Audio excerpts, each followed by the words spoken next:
When should you salt your complexes? Guys, I'm going to touch base on a video here regarding just exactly when should you salt, and hopefully it'll kind of put a stop to the whole who's salting tonight questions in all these groups. Essentially, guys, you guys got to look into it as a liability aspect. There's going to be different parameters of different companies and when they are going to go salt. Some go by a forecast and a trigger point that is predicted, such as -1, 0, +1, or +2. If it hits those degrees, any one of them, depending on the business, then they salt. So usually for us, it has to be a forecasted temperature of 0 or colder, and then we will salt. Now there's more to it than that, so don't just assume that we will salt every time it hits 0 and colder, because that's not true. The other way that you can do it is you can have triggers set that when the temperature hits a certain temperature, that is what dictates whether you salt or not. I don't like that method because, as far as I'm concerned, it takes way too long to respond to that type of method. And by the time it hits 0, you should have salt on the ground before it hits that temperature, if that's your trigger point. So I just don't like the response time, the reactive, I call that a reactive method.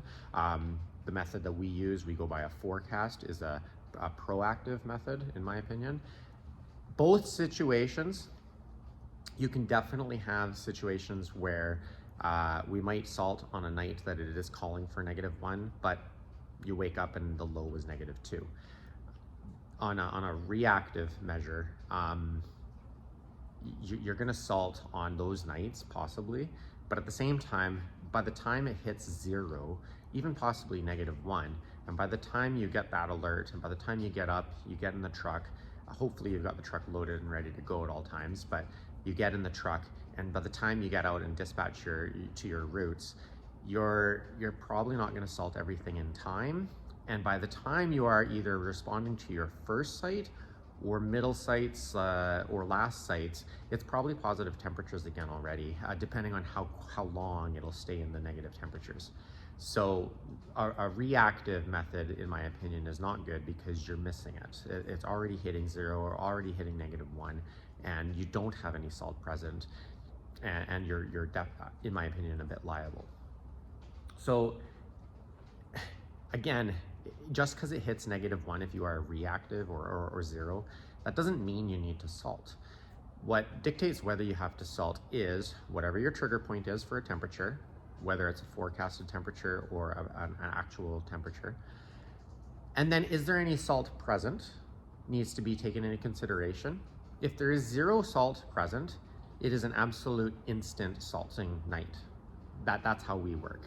If it's been dry, it doesn't matter. If there's rain in the forecast, sorry, not if there's rain in the forecast. If there's no precipitation in the forecast, it doesn't matter, we salt. The reason is, guys, is that there's a lot of people in these groups that'll say, you don't need to salt if there's no precipitation in the forecast and it's dry. Okay, so let's talk about that. If you don't salt on these nights that it is 0 or colder, you're leaving yourself liable to something happening. Water can be placed on parking lots, common roadways and stratas, many different ways. It could be something that someone just spilt water out of who knows what. It could be in the bucket of the back of a pickup truck, and as the customer comes into the complex and parks, that bucket falls over and it was full of water from the rain the day before, and it spills over and it dumps out of the truck, and now you've got a massive damp spot right before say freezing temperatures are coming, or regardless, when it's in the winter, it's going to take a while for that water to dissipate, and there's going to be water always there. Because of the location that we are in the West Coast, we are in a rainforest, so it doesn't matter if there's any rain or snow in the forecast. We will have frosty or slippery conditions on some mornings, and there's almost no rhyme or reason to it. You can factor in dew point temperature, you can factor in ground temperature. It's not a specific science, or you can't just follow certain rules and know 100% without a doubt that even though it's saying that it's going to be -1 or 0, that there will not be any frost or any ice of any kind on your property. So let's fast forward to if you are one of those companies that do not salt on these nights and you think it's a waste, okay? Let's say a slip and fall happens. Let's say it's a fraudulent. Let's say someone is trying to scam you guys and they slip and fall, but they're watching all these other sites getting salted, getting protected, but they know that this one site isn't. And they do a slip and fall. Whether it's real or not doesn't matter, okay? But let's just say that there's a claim that's coming at you. The first thing that they're gonna come at you with is asking for proof whether you serviced the property. If you didn't service it, the case is closed, done. As a professional, you are doing everything in the best of your knowledge and the best of your ability to ensure less of a chance of any slippery conditions or ice forming. Let's be honest here, you cannot make sure that you're providing a slip-free environment. I have that in my contracts. It's impossible in the snow removal industry. But if you turn a blind eye to forecasts that are predicting 0 or -1, or if you're turning a blind eye and saying, it's gonna hit 0 or it's gonna hit -2, it's not gonna get that cold. Guys, I'm talking Celsius for the American people, so that's 32, 30, somewhere around there. If you're turning a blind eye to those salting nights and you know it's happening and it's hitting it, but you're like, no, it's dry, it's not needed, and someone does a slip and fall claim, you are done, written off. Your insurance is gonna, well, they're gonna have to pay out and you will not get insurance again. Now, if you don't have insurance, you might as well say kiss goodbye to your equipment because you're gonna have to sell it all to pay off the claim. Kiss goodbye, oh, it's a loud truck. Kiss goodbye to any like RVs, toy haulers, your house, everything. Any assets that you have, kiss goodbye to them because they're gonna sue you, you're not gonna have insurance and you're gonna be screwed. And it doesn't matter if it's a fraudulent claim, guys. If it goes to court just to defend yourself, it's gonna cost a lot of money. So going back to should you salt, when should you salt? Let's just say for us, we're gonna use an example that it is a long cold stretch. We just recently did a salting, okay? And 3 days later, it's calling for negative temperatures again. So would we go out and salt? It depends. We would look at the forecast. If it's calling for 0 or colder, yeah, we'll take a picture of that and note it. The next question is there enough adequate salt present for the forecast? Now, if you're on day 3 of your last salting and there hasn't been any precipitation for those 3 days and we're looking at a negative temperature again, I'm willing to bet there's enough adequate salt present to combat another dry night. So we would probably not salt on that 3rd day. Now, if you look at it a different way, and you've salted 3 days prior, it's been dry, and it's calling for another cold snap, but they're also calling for snow. Say it's even 1 inch of snow. Is there enough adequate salt present from 3 days of vehicle traffic dispersing it, pedestrian traffic dispersing it? Is there enough salt adequate that will combat a 1 inch snowfall or a snowfall of any kind? I would say no, therefore we would salt on that 3rd day. Can salt last a long time? Absolutely it can. It can last in dry expectations or dry situations. We usually say up to 5 days. We can't really guarantee that salt is gonna last any longer than 5 days because it just starts dispersing. It usually turns into brine, which is fine, but it's still not holding up to the same amount that it could be. There's some other aspects that can play a role is freezing fog. Did rain happen between the last salting and the salting that you're going out for now? If that's the case, like instantly, if you salted one night and it was dry and you woke up the next day and it froze that night, but the next day it started raining and it rained for a little bit and then the next day it's gonna drop to freezing again, or even that night, we would salt again because the salt that we have applied has been diluted. It might not be fully washed away, but it's definitely been diluted and it's not gonna combat even just a regular freezing anymore. So these what are you guys doing tonight? Who's salting tonight posts, guys? It's irrelevant. It really is, because you don't know the trigger point of when someone is salting. You don't know if they are going by a forecast. You don't know if they are going by an actual temperature that has to be met. You also don't know what that trigger point is. Again, I know some people that is as high as +2, which I think is around 33 degrees Fahrenheit, but +2 they go out and salt. I know some people that do it at a -1 and they go out and salt. So it's irrelevant if you're calling out a blanket statement saying, hey, who's salting tonight? It's completely irrelevant. It doesn't matter because there's other people doing different things. Also, it doesn't matter even if you say, for us on the west coast of BC, we oftentimes call a broader area the lower mainland.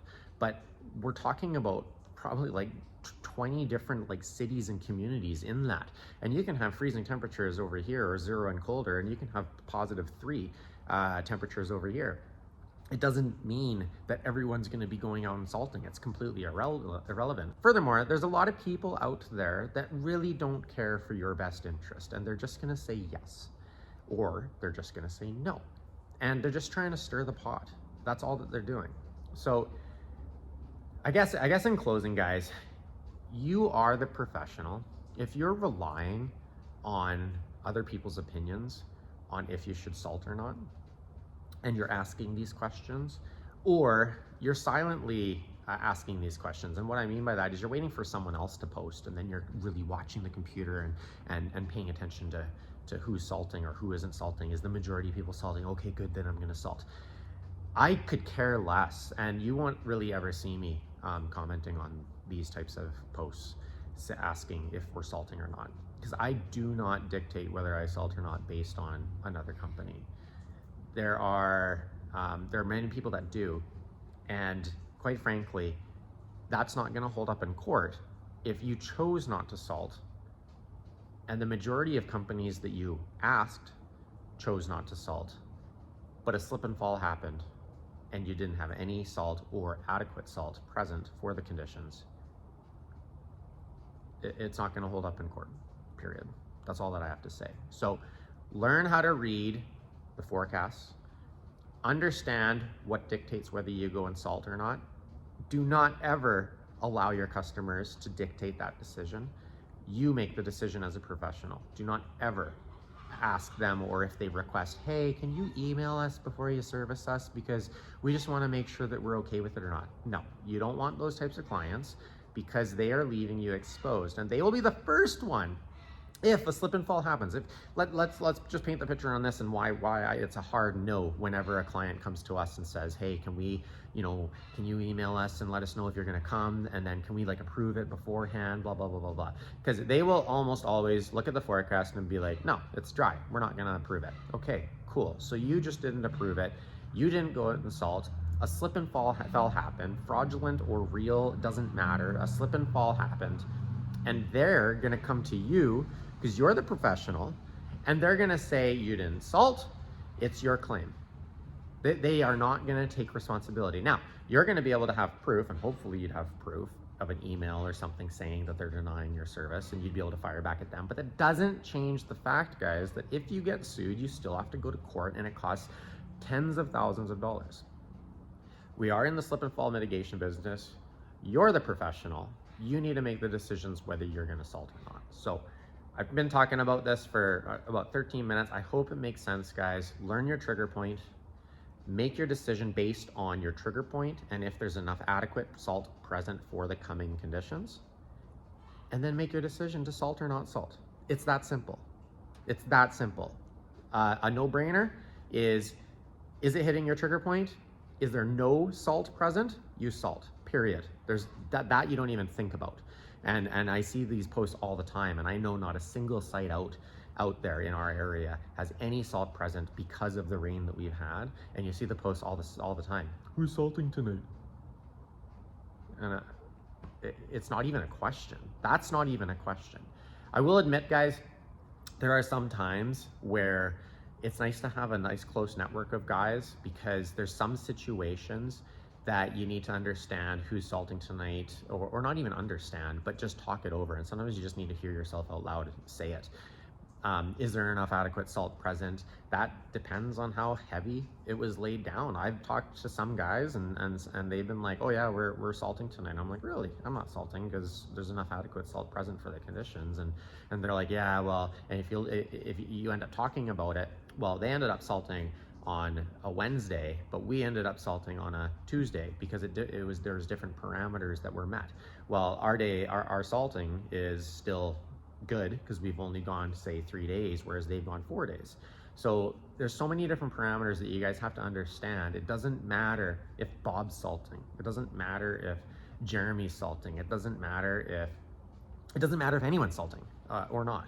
You have to make the decisions, and they have to be written down in your agreement. That way, when customers come back to you, maybe asking for any clarification or anything like that, you can just simply tell them why you salted and why you're ensuring the environment is safe. That's the video, guys. I hope it makes sense, and I hope you like it. I know it's kind of long. I mean, shoot, it was 15 minutes, but please like and subscribe. It's starting to rain a little harder here and I got to get some work done, but like and subscribe, share the videos that you like in some groups. Whenever you see someone asking a question, maybe about agreements or maybe about how to start a business, snow removal business, I've got these videos already. Maybe it's a question, when should I salt? I've already got these videos. Just copy the link and share it in the post and help people learn how to do a snow removal business properly. Anyways, I guess it's pretty much going to be Christmas on Monday, so Merry Christmas to all of you guys, and I hope you guys have a safe holiday season with friends and family. Take care.